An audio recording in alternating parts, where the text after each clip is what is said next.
Levittown on 90.3 WHPC, the voice of Nassau Community College. Our special guest today is Frank Lazzaro, the Floral Director to the White House. We'll be right back after this brief intermission.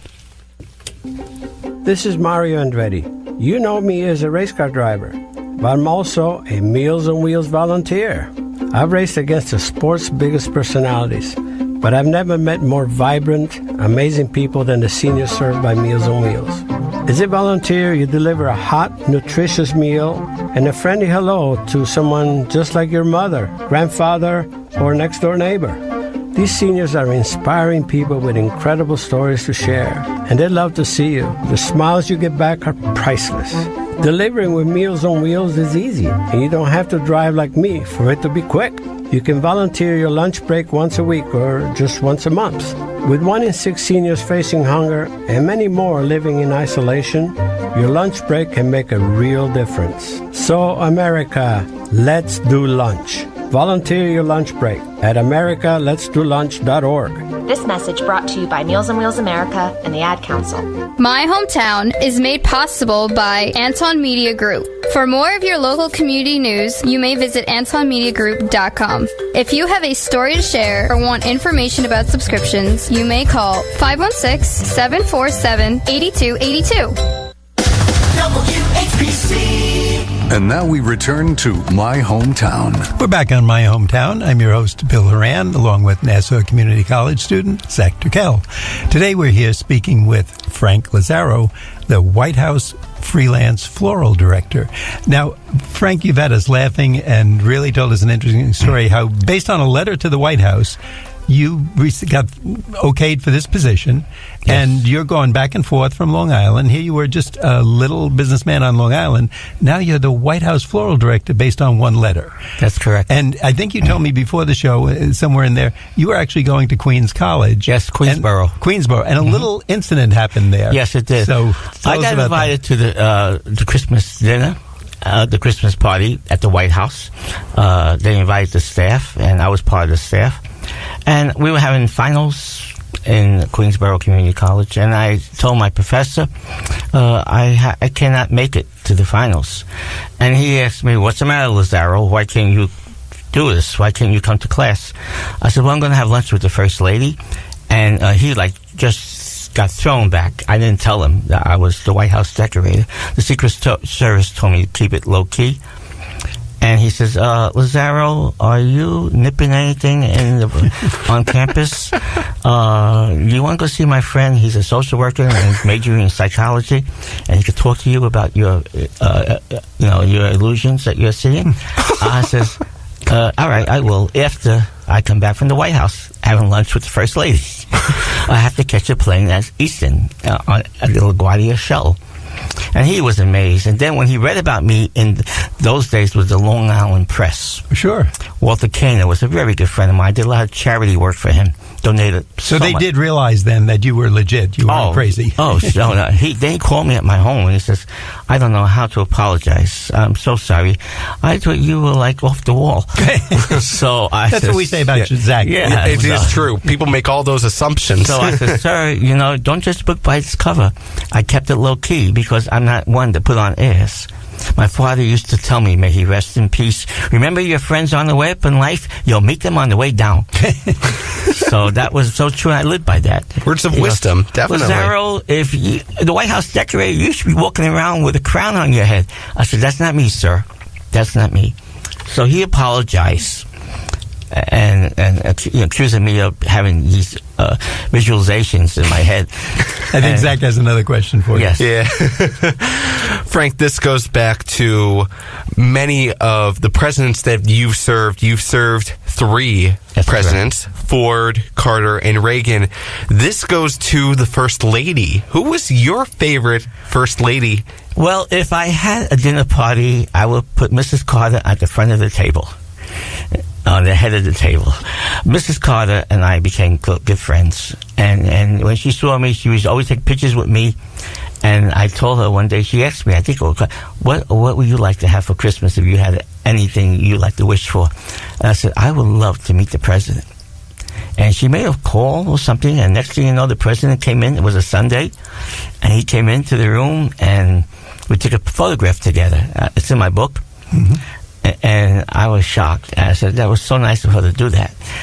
And when my father passed away, President and Mrs. Carter sent the most beautiful floral wreath to the funeral home. And that was a very personal touch. There were very dark days because I knew my father was near death. But yet I put on a smile at the White House. I didn't want her to know my problems, but she found out through the White House chief florist. And I felt for her, too, when they lost the election. And the 52 hostages, they were not released. It was Christmas Eve. They were released when Reagan became president on Inauguration Day. So I was with her at that time in the White House when they lost the election. And so we both, I knew something was up. She was upset. I was upset. But we got along very good. She was one of my favorites. And isn't it nice, the little things that people do, just the things we're told to do from grade school on up, be considerate, be kind, do nice deeds. You had said you'd like a picture with the president. She went out of her way. And I'm sure he did, too, to come and have that picture and appreciated what you were doing. It was a Sunday afternoon. He came down. Well, she used to give me, I was young, so I had a very youthful look, almost like a teenager. And she let me take Amy, and we decorated the tree together. Amy was her little daughter. She was like 7 years old at the time.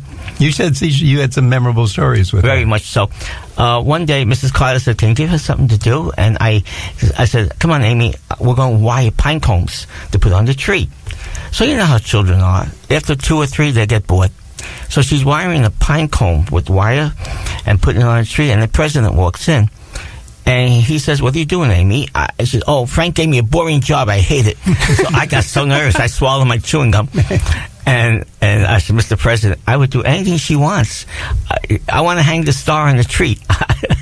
And I was going to say, oh, you crazy kid, it's 20 feet in the air, But she wanted to be up on the ladder and this and that. I cannot do that, So we worked together, though. She liked me. We got along. And Mrs. Carter, brought her in, and we decorate the tree together. So it was a lot of fun. Did you ever have one of those stories, like you did all the decorating and the dog comes in and does something on it, or no, you put it in one room and it's supposed to go in the other room? You'll see this picture in the book.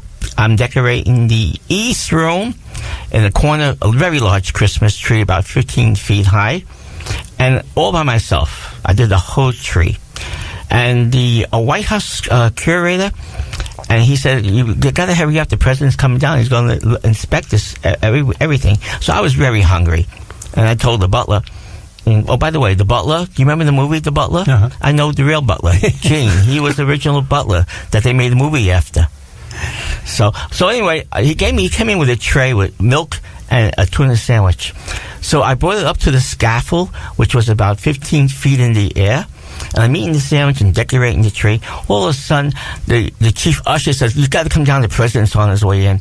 So I got very nervous because I wanted everything to be perfect. So I put the sandwich on the branch of the Christmas tree, and then I said, "Well, as long as the ladder is right here, you couldn't make parallel." This stuff up. No. So I come down and my sandwich is up on the tree, and the chief usher moves the ladder. So now I said, "Oh my God." So what's the matter? I said, nothing. And it was up there on that 15 feet high, my sandwich. And the president walks in. The photograph is in my book. And he was very pleased with the tree. And he always called me young man. He never called me by my name.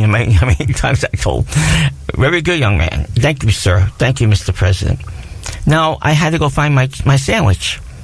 And it took me like a half hour to look for it because I forgot exactly where the place when he moved the scaffold out of the way. When I found it was full with tinsel, but I was so hungry, I pretended it was pepper.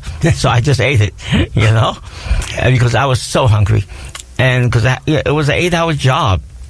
And I was just worried about getting the tree done on time. And again, for our audience who didn't hear in the first part, you would actually go back and forth from Long Island. They would call you and say there's an event or a dinner coming up. You would decorate and then take a plane, Yes. 1 hour shuttle back from Washington, D.C. to Long Island. Well, that's why I never got married, because I kept losing dates. On New Year's Eve, the next day, the First Lady had a New Year's Day luncheon. And I got last-minute notice. The White House chief florist forgot to call me. He was so busy.